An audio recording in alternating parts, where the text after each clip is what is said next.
If competitors do copy your colors, consider whether you have sufficient market recognition to trademark your color, or whether the competitor is significant enough to create confusion in using the same color.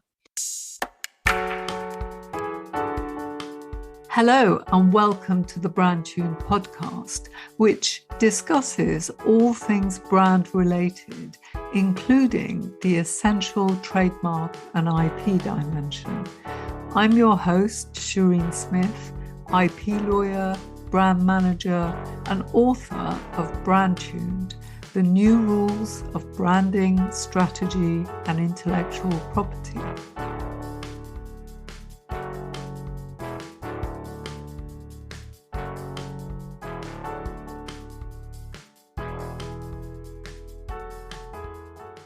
Why not to rely on color to stand out?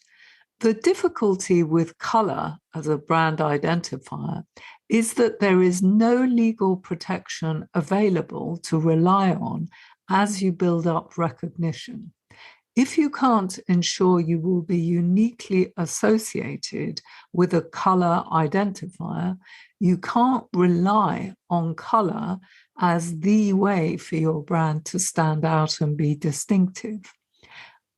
I've previously discussed how Coca-Cola had design protection of its unique bottle shape available as an interim way to maintain its uniqueness as they built associations to the bottle shape through their advertising. In practice, there is a constant interplay between use of identifiers and ownership of them. If you have legal rights over a brand identifier, you can maintain its uniqueness for your brand and reduce the scope for customer confusion. You will have legal remedies available to you to stop copycats, and ironically, this makes it easier for you to enforce your rights to prevent market confusion. You're less likely to need to go to court when you have legal rights to rely on.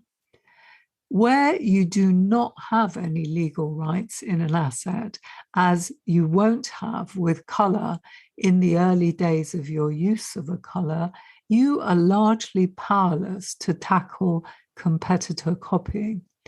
When choosing colors, be aware of what colors are in use in your category, so you choose a different color to what anyone else is using.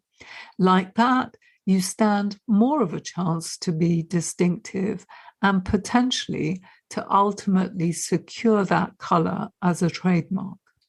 It takes a very substantial marketing and advertising budget over many years, and even then, there is no guarantee of successfully trademarking a color. The lack of interim protection for color is the main reason to adopt a different strategy when it comes to color. As well as ensuring you choose a color that is different to what competitors are using, rather than choosing colors based on other factors such as their intrinsic meaning, you should keep an eye on colors that competitors start using after you've made your choice, so you can decide how to deal with a situation where competitors start using the same color.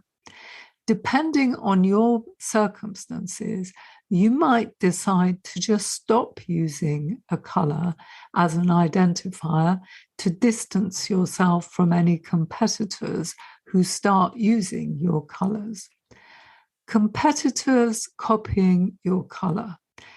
Now, Staples, Office Depot, and Office World were the three brands left standing in their category. This is a number of years ago. They had become confused for one another by consumers to such an extent that people would shop at their premises and then prefer the card of a competitor, quite unaware that they weren't in that competitor's store. They were all using red as a color and had stylized word marks. None of them was using a symbol. It's possible that the fact that they were all using red led to consumers mistaking them for one another. Staples was founded in May 1986.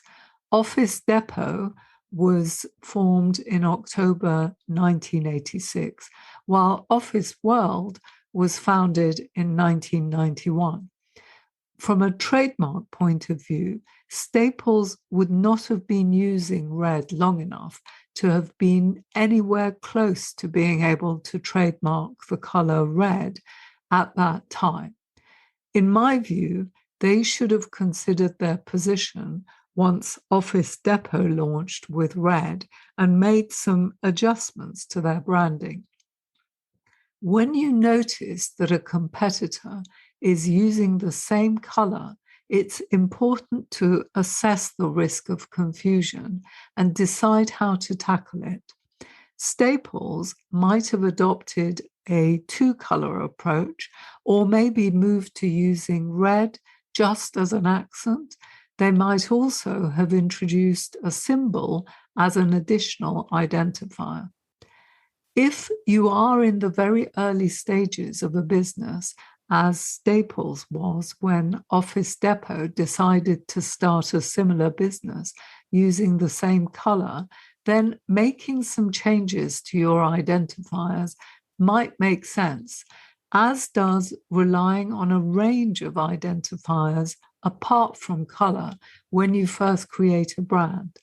You are powerless to stop competitors using similar colors before color becomes famous enough for your brand for you to be able to trademark it. On the other hand, if you are a substantial brand and have a bigger marketing and advertising budget than a competitor who begins to use the same color, you might focus more resources on becoming associated with your color. Having high spending power can act as a disincentive to competitors copying the same color during that risky period while you're building up recognition for a color asset, even though legal steps are not available to protect the color in the interim. Your high spending on promotion means competitors would risk misattribution to your brand if they began using your color. Depending on what goods or services are involved, they would not want to spend their marketing budget on promoting your brand.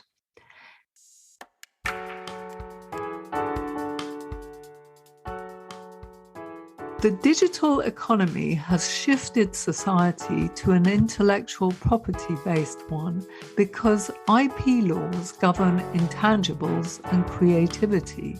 So IP laws should guide decisions of names and other identifiers by which to stand out. While it is possible to cover off the IP angle without involving a lawyer, a little knowledge can be a dangerous thing. So I'm running an accelerator program for those who want to learn how to create a brand using IP strategically. If you are potentially interested, just go to brandtuned and register your interest in the accelerator, and we'll send you more information as it becomes available.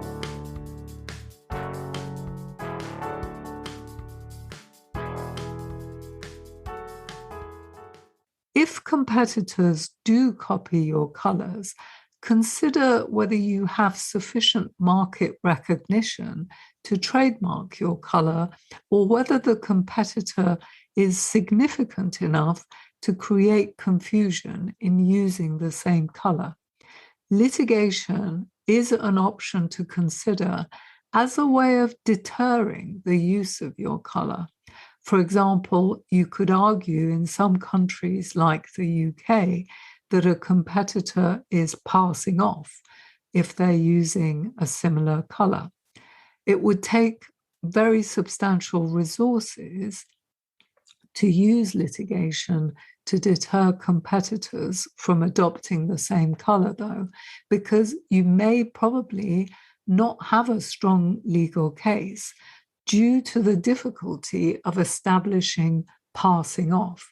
However, the very act of initiating legal proceedings might of itself have the desired result of encouraging a competitor to not continue with its plan to adopt your color.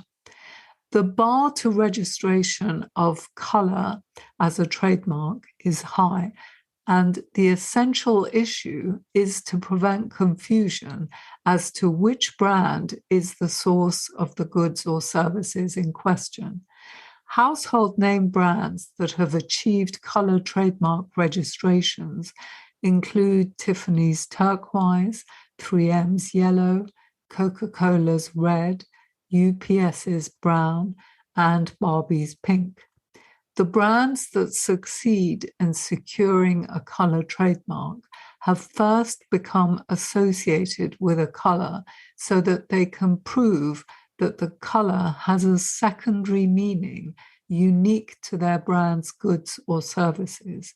Secondary meaning is shown by a high volume of advertising involving the color mark, as well as consumer surveys establishing that a high degree of relevant consumers associate that color or color combination with your brand. The scope of protection a trademark provides is broad and increases the more well-known a business becomes. So if you have a trademark for a particular Pantone color, it prevents competitors from using similar colors. If you are a well-known brand, they can copy your positioning, but they must use a different color. An example of color trademarking not being well done or successfully is General Mills' bid to register the yellow color of its Cheerios cereal boxes in 2017. They failed, even though the company had used that color since 1945, because yellow was already widely used in the category. From their example, it's clear that as well as advertising spend, you should ensure you can stand a chance of establishing secondary meaning in your choice of color or combination of colors. They should not be already in use in your industry. Given that the color yellow was widely used in the category or became widely used later, General Mills' strategy should have been to change its color in some way and rely on becoming known for its distinctive use of a color combination in its category. Now, I believe that brands should be created by taking account of the legal dimension, because that's the way to create a really distinctive brand that can be protected and that can endure in the long term. I'm running an accelerator program for anyone who's interested in learning how to create a brand using intellectual property in a strategic way. So do visit brandtuned.com to register your interest for the accelerator, and we'll be sending out information about it towards the end of 2021 or in early 2022. That's it for today. Bye. That's it for this week. Do subscribe to the BrandTuned newsletter to get weekly updates. I'd also love to get your feedback. Just send me an email to info@brandtuned.com. Finally, if you liked the episode, please do share it with your friends and colleagues and review it on iTunes or whichever platform you use to listen to podcasts. If you leave us a 5-star review, it means more people will listen and we can spread the word much more quickly about the podcast. Thank you and bye for now.